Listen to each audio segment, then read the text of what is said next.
네, 지금부터는 정치권의 주요 이슈들 정리해 보겠습니다. 오늘은 김유정 전 민주통합당 의원, 정광재 전 국민의힘 대변인과 함께합니다. 안녕하십니까? 안녕하세요. 안녕하세요.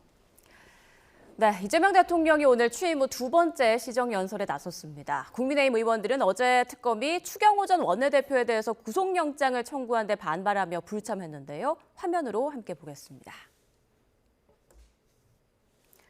네, 국회에 들어서는 이재명 대통령, 국회 로텐더홀에는 국민의힘 의원들이 상복 차림에 검은 마스크를 착용한 채 근조 자유민주주의, 야당 탄압이라고 적힌 피켓을 들고 서 있는데요. 이에 이 대통령이 꾸벅 인사를 하고 지나갑니다.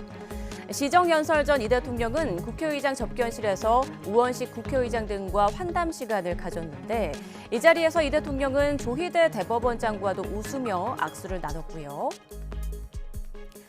그리고 국정안전법 폐지 철회로 다시 갈등설이 부상한 정청래 민주당 대표와도 밝은 얼굴로 인사를 나눴습니다. 본회의장에 이 대통령이 들어서자 여당 의원들은 모두 기립해 뜨거운 박수로 맞이했습니다. 환호를 보내는가 하면 휴대전화로 이 대통령을 카메라에 담는 모습도 보였는데요.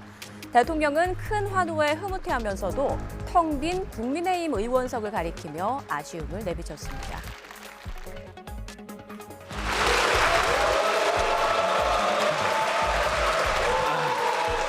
좀 허전하군요.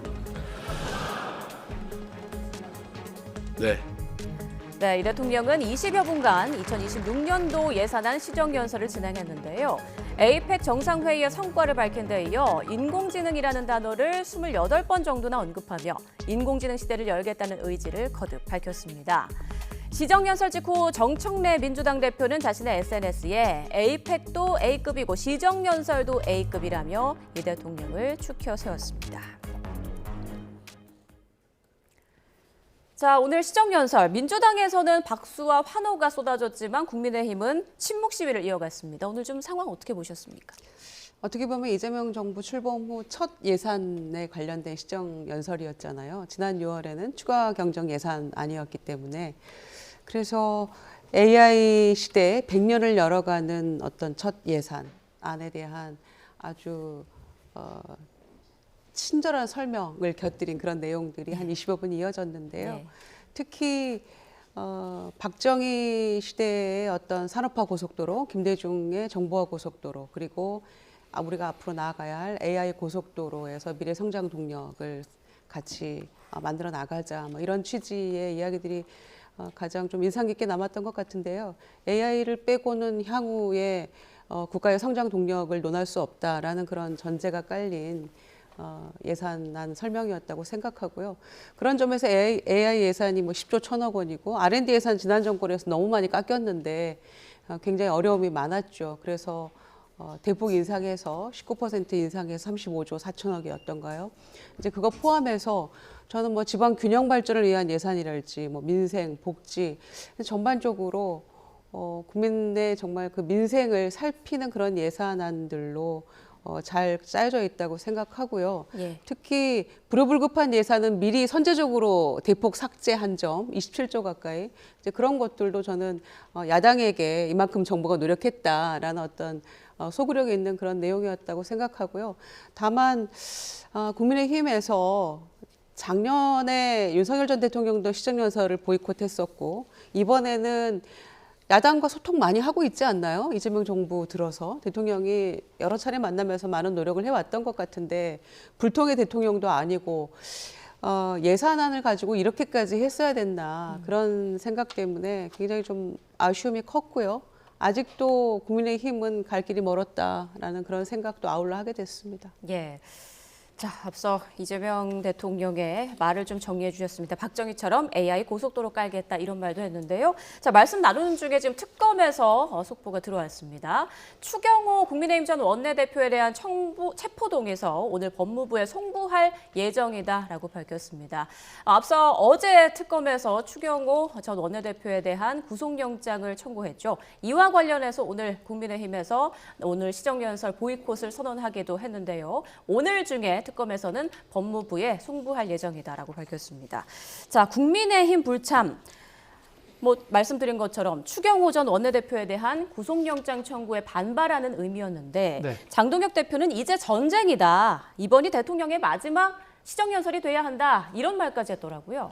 지금 국민의힘을 이끌고 있는 야당 대표로서 할 수 있는 이야기라고 생각합니다. 특검의 추경호 의원에 대한 구속영장 청구, 또 민주당이 국민의힘에 대해서 대하는 태도, 이른바 내란 정당 해산과 같은 이야기들을 계속하고 있는데 이러한 부분에 대한 반작용 성격이 강하다고 봅니다. 특히 추경호 의원에 대해서는 많은 법조인들이 이거 구속영장 청구가 어려울 거다. 그래서 바로 기소 쪽으로 가지 않겠느냐라고 전망했음에도 불구하고 결국에는 믿져야 본전, 이런 심정으로 특검이 구속영장부터 청구한 게 아닌가 싶습니다.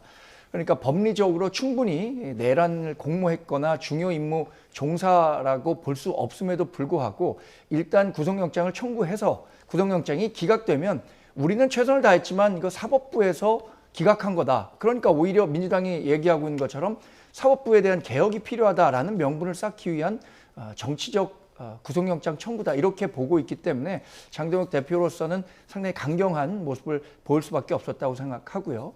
이제 전쟁이다라고 한 말은 지난번에 김현지 부속실장이 이재명 당대표 시절에 출석 통보를 받고 이재명 대표에게 보낸 문자 메시지의 일부를 차용한 게 아닌가라는 생각도 해봤습니다. 네, 앞서 김유정 전 의원께서는 그래도 예산안에 대해서 보이콧하는 건 좀 너무하지 않냐 이런 말씀하셨어요. 여기에 대해서는 어떻게 생각하세요? 그러니까 뭐 저도 사실 시정연설이 지난해는 윤석열 전 대통령이 참석하지 않았고 그때 이제 민주당의 태도에 대해서 국민의힘이 강도 높게 비판을 했었잖아요.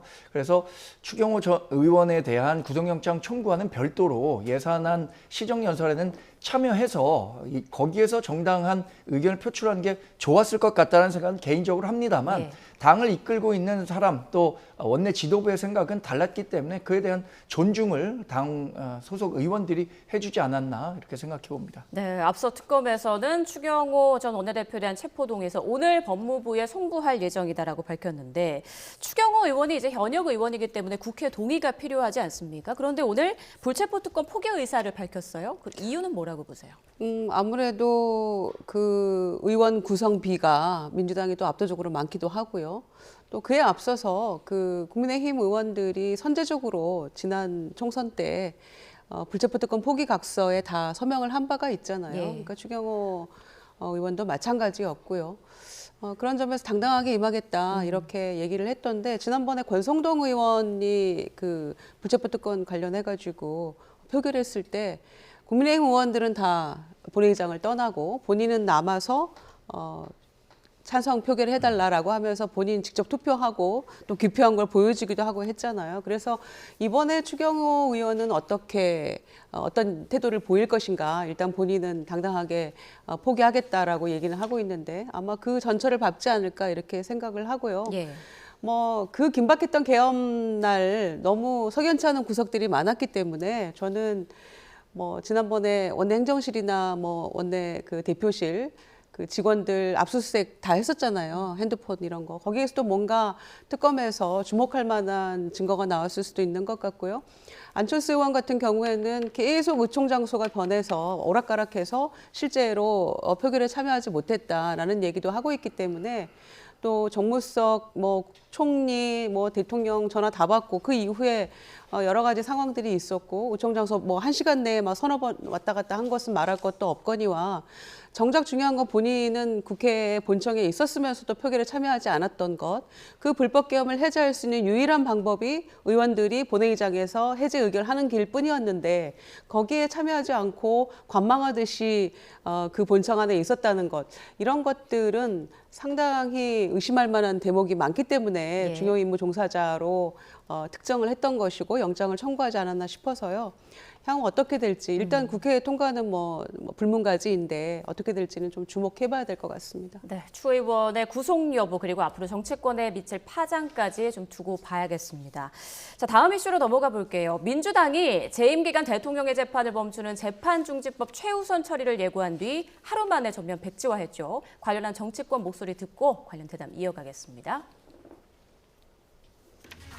일단은 그 에이펙 성과가 나오기 전에 이게 추진이 되었던 이런 부분입니다. 야당을 직접 마주하고 있는 여당 입장에서는 이런 논쟁을 정치적으로 종식시키는 게 맞다는 판단이 있을 수가 있다고 봅니다. 네. 그래서 저는 우리 민주당의 판단이 잘못됐다고 보지는 않습니다. 그래서 저는 민주당도 옳고 네. 대통령실도 옳은 부분이지 엇박자가 났거나 어느 한쪽이 틀렸다고 평가하고 싶지는 그렇죠. 않습니다. 이게 말이 안 되는 일을 정청래 대표가 벌이니까 대통령도 드디어 이제 나서서 직접 손목을 확 잡은 거죠. 못하게. 예. 그러면 이게 이재명 대통령이 정청래 대표에게 일종의 경고장을 보낸 것이다라고 보시는 거예요? 그렇지 않겠습니까? 뭐 때문에 나를 위한답시고 이렇게까지 예. 앞장서서 그 대통령 재판 중지법 그걸 또 민심이 나빠지니까 무슨 국정안정법이라고 말도 안 되는 이름까지 붙여서 통과시키려고 하느냐. 예. 결국 그것 때문에 내가 체면이 손상되지 않느냐 뭐 그런 취지 아니겠습니까? 그래요.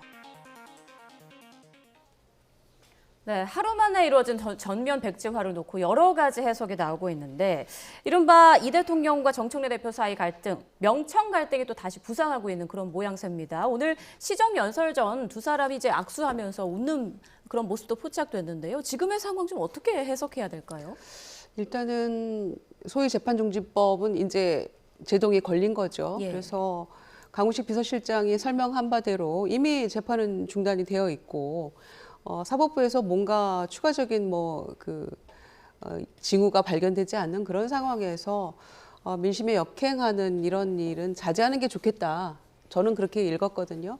그런데 당 지도부하고 원내 지도부 간에 뭔가 좀 서로 소통이 안 됐던 건 맞는 것 같고요. 예. 다만 당 지도부에서 뭐 대통령에게 잘하려고 하다 보니까 결국에는 결과적으로는 뭔가 좀 불협화음이 난 그런 모양새가 되는 것 같아서 조금 유감스럽고요. 그래서 대통령을 위해서라는 그런 생각, 또 국정 안정을 위해서라는 그런 그 이유 때문에 그 얘기를 했다 손치더라도 결과적으로는 모양새가 좋지 않았던 것 같고요. 예. 특히 계속해서 조금 누적이 되었던 것 같다는 생각이 들어요. 그러니까 유엔 총회 가셨을 때도 그렇고 또 아세안에 가셨을 때도 취임 100일 기자회견 또 에이펙 1일 날 이 얘기가 거론이 됐잖아요. 이제 그러다 보니까 사실은 이 어려운 긴 터널을 지나서 이 에이펙 굉장히 성공적으로 마무리돼가고 있는 그 즈음에 또 불필요한 이야기가 나온 것에 대해서 조금 많이 불편했던 것 같고요. 그런 점에서 향후에는 조금 좀 더 긴밀한 소통과 논의가 좀 필요하지 않나 당정 간에 그런 교훈을 얻었으면 저는 다행이라고 생각합니다. 네, 좀 참다 이번에 좀 얘기를 한 게 아니겠느냐 이런 취지의 말씀해 주셨습니다. 강훈식 비서실장은 대통령을 정쟁의 중심에 끌어들이지 말라 이렇게 비교적 강한 톤으로 이야기를 했단 말이죠. 이례적인 거 아닌가요? 사실 이 재판 중지법이라는 것을 민주당이 아무리 헌법 수호법 또는 뭐 국정안정화법이라는 이름으로 국민들께 호도하려고 한다고 해도 국민들이 그렇게 녹록한 상대가 아닙니다. 이 대장동 판결이 난 이후에 재판 중지법이 본격화된 걸 보면서 많은 국민들은 이재명 대통령에 대한 재판이 중지돼 있을 뿐이지 이게 재개되면 언젠가는 이재명 대통령도 구속 내지는 법적 위험 사법 리스크가 현실화될 수 있다라는 생각을 할 수밖에 없기 때문에 민주당이 뭐 일종의 오버페이스 또는 과잉 충성 차원에서 국정 재판 중지법이라는 것을 추진했었던 것 같은데 민주당의 이런 행보에 대해서 대통령으로서는 굉장히 의아했을 것 같아요. 대통령이 우상호 정무수석에게 가장 자주 물어보는 질문이 뭐였다라고 하는 거 아마 기억하실 겁니다.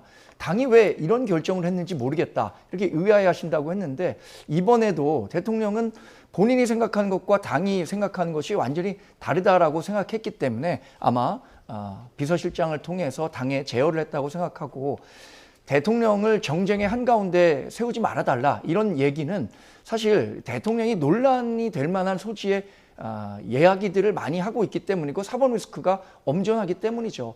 재판이 재개될 수 있다라는 것은 사실 재판부의 판단에 불과한데 자꾸만 사법부를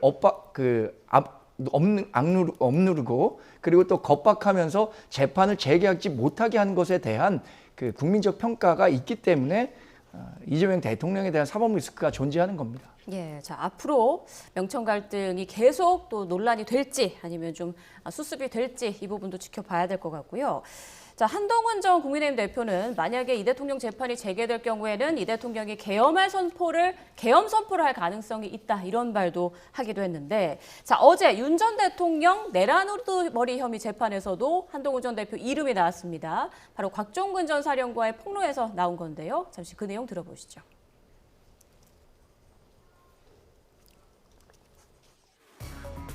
뭐 거기서 무슨 뭐 시국 얘기할 그럴 상황은 아니지 않습니까?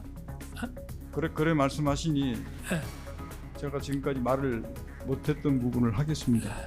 제가 한동훈이 얘기 분명히 말씀하셨다고 아니 그러니까 들었고, 한동훈이 얘기 분명히 하셨고, 지금까지 제가 안 했던 말씀을 차마 그 말씀을 안 드렸는데, 한동훈이하고 일부 정치인들 일부 호명하시면서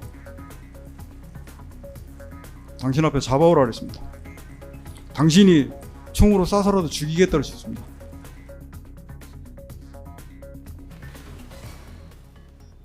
네. 자, 지난 12.3 비상계엄 직후 국회에서도 한동훈 사살설이 나왔었죠. 김어준 씨가 한 말이었는데요. 김어준 씨의 말 직접 한동훈 들어보겠습니다. 대표의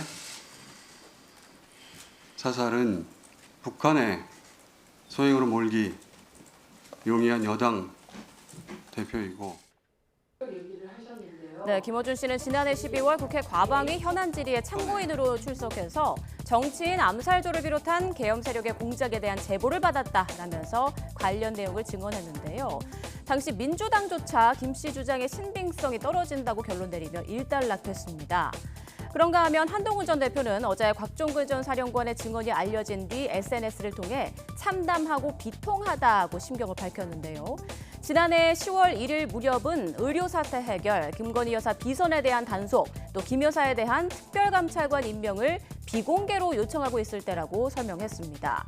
당시 공식적으로도 김건희 여사에 대한 대책 마련을 촉구하며 목소리를 높였었는데요. 들어보겠습니다.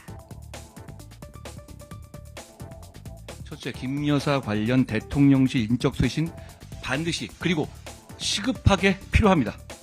둘째, 김 여사가 대선 당시 약속한 대로 대화 활동 중단해야 합니다. 셋째, 나아가 제기되는 의혹들에 대해서 솔직하게 설명드리고 의혹을 규명하기 위한 필요한 절차가 있다면 적극적으로 협조해야 합니다. 네, 어제 재판에서 나왔던 곽 전 사령관의 증언 굉장히 충격적이었습니다. 예, 듣고도 믿기 어려운 그런 끔찍한 증언이었는데요. 저는 이로써 한 두 가지 정도가 밝혀진 것 같습니다. 그동안 소문으로만 떠돌던 그 윤 전 대통령이 과음, 술, 뭐 이런 이야기를 본인 입으로 지금 실토를 하지 않았습니까? 더군다나 국군의 날 그렇게 뭐 앉자마자 폭탄주가 돌아갔으니 시국이나 무슨 그런 얘기할 상황이 아니었지 않냐라고 본인이 직접 이렇게 신문을 하는데, 아마 곽 사령관이 굉장히 마음이 불편하고 욱했던 것 같아요. 왜냐하면은 그동안 본인의 진술을 그러면 그날 뭐 이렇게 술 먹고 했으니까 제대로 얘기 못하는 거 아니냐라는 그런 식으로 몰아붙인 듯한 그런 인상을 아마 본인이 받은 것 같아요. 그것은 마치 지난번에 헌재에서 홍장훈 국정원 1차장에게도 그때 당시 윤석열 씨 변호인들이 그렇게 물었었잖아요. 그때 술 드셨죠? 막 이렇게 하면서 예. 진술의 신빙성을 마치 없애려는 듯한, 탄핵하려는 듯한 그런 태도를 보인 것과 똑같은 모습을 저는 보였다고 생각을 합니다. 그런 점에서 이 결과로서 우리가 알 수 있는 것은 결국에는 그동안 주장했던 경고형 계엄이었다, 질서 유지를 위한 거였다라는 그런 그동안의 주장이 얼마나 국민을 기만하는 그런 말과 태도였나 하는 것을 다시금 보여주는 그런 모습이었다고 생각하고요. 한동훈 전 대표가 보수 쪽에서 유일하게 지금 체포해오라는 사람 한 명이었잖아요. 예. 정말 참담했을 것 같다라는 그런 생각입니다. 네, 한동훈 전 대표 SNS에 참담하고 비통하다라는 글을 올리면서 그 당시 상황을 설명을 했는데, 그러니까 지금까지 내용을 보면 윤 전 대통령과 한동훈 전 대표가 지난해 10월 안팎으로 그 당시에 갈등이 최고조에 좀 달했던 것 같다 이런 생각이 듭니다. 뭐가 가장 문제가 됐던 걸까요? 당시에 저도 뭐 한동훈 전 대표를 지근거리에서 모시고 있었기 때문에 네. 대통령실과 당과의 갈등 뭐 명확하게 기억합니다. 7월 23일에 당 대표가 지금 63% 압도적 득표율로 됐어요. 이후에도 대통령실과의 관계는 그렇게 좋지는 않았죠. 그러나 8월 말부터 어떤 게 본격화되냐면 예. 의료 문제, 그러니까 의대 정원 문제와 관한 갈등이 시작되고 10월로 오면서 김건희 여사와 관련한 리스크들이 본격화되기 시작한 거죠. 9월 초중순에 김건희 여사가 마포대교 시찰을 했고 당시에 김건희 여사를 둘러싼 7명의 측근 그룹이 있다. 이렇게 해서 이분들을 정리하는 게 좋겠다라는 뜻을 직간접적으로 계속 전달하던 시기였는데 10월 1일 그 중간에 있고요. 10월 21일에 윤 전 대통령과 한동훈 전 대표가 1대1 면담을 합니다. 아마 기억하실 겁니다. 굉장히 위압적으로 윤석열 전 대통령이 이렇게 있었던 사진. 근데 10월 1일에 모르겠습니다. 지금은 곽종근 전 사령관의 주장인데 예. 정말로 듣고도 저는 뭐 보수 정치인의 한 사람으로서 믿고 싶지 않은 발언이 나왔단 말이에요. 윤석열 전 대통령도 부인은 하고 있습니다만 많은 분들이 생각하기에는 지금 진술의 신빙성을 누구에게 더 많이 주겠습니까? 저는 대부분의 국민들이 곽종근 전 사령관이 했었던 얘기가 오히려 진실에 가까운 것 아니냐라고 생각을 할 텐데 당시에 한 전 대표는 사실 윤 전 대통령을 누구보다 성공한 대통령으로 만들고 싶어하는 충정이 있었다고 생각하는데 이 부분을 이렇게 감정적으로 받아들이고 또 더군다나 이렇게 차마 입에 담기 어려운 정도의 극단적인 선택 이런 조치를 취하려고 했었다는 데 대해서 이게 정말 사실이라면 정말 참담하고 당황할 수밖에 없는 그런 발언입니다. 근데 저는 19명이나 그 자리에 있었다고 하니까 이 발언과 관련해서는 특검이든 검찰이든 보다 좀 신빙성 있는 그 자료들을 바탕으로 해서 어느 게 진실인지 규명할 필요는 있다고 생각합니다. 네, 일단 윤석열 전 대통령 측은 곽종근 전 사령관의 증언은 사실무근이다 이렇게 부인하고 있는 상황인데요.